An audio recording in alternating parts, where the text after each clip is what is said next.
Also breaking tonight, Iran is taking its boldest step yet away from its nuclear deal with the West. The U.S. has already abandoned that agreement and is now accusing Iran of positioning itself for a rapid nuclear breakout. State Department correspondent Rich Edson has the latest on this tonight.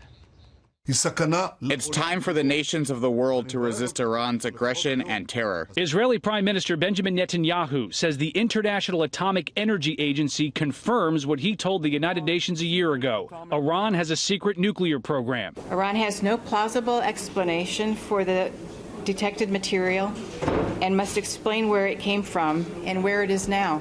Iran also has a public nuclear program. One it has steadily escalated in response to the Trump administration's decision last year to abandon the 2015 nuclear deal. Its latest step away from the agreement, injecting gas into more than 1,000 centrifuges, bringing its program closer to a nuclear weapon. Traveling in Europe Thursday, Secretary of State Mike Pompeo said the United States will never allow Iran to obtain a nuclear weapon and tweeted, quote, Iran's plans to increase its nuclear activity at Fordo raise concerns that Iran is positioning itself for a rapid nuclear breakout. It is now time for all nations to reject its nuclear extortion and increase pressure. Netanyahu says European nations should join the United States, leave the nuclear agreement, and sanction Iran.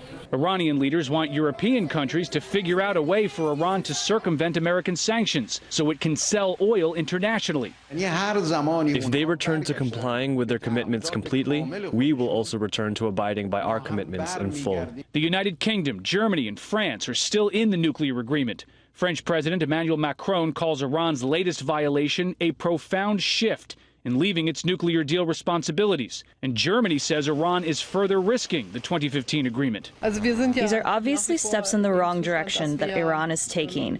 We have not yet come to a definitive evaluation, but obviously with every step they take, the situation gets more difficult.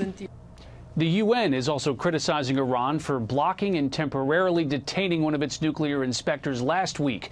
Iranian officials say the inspector tested positive for traces of explosive material. The UN says it disagrees with Iran's claims.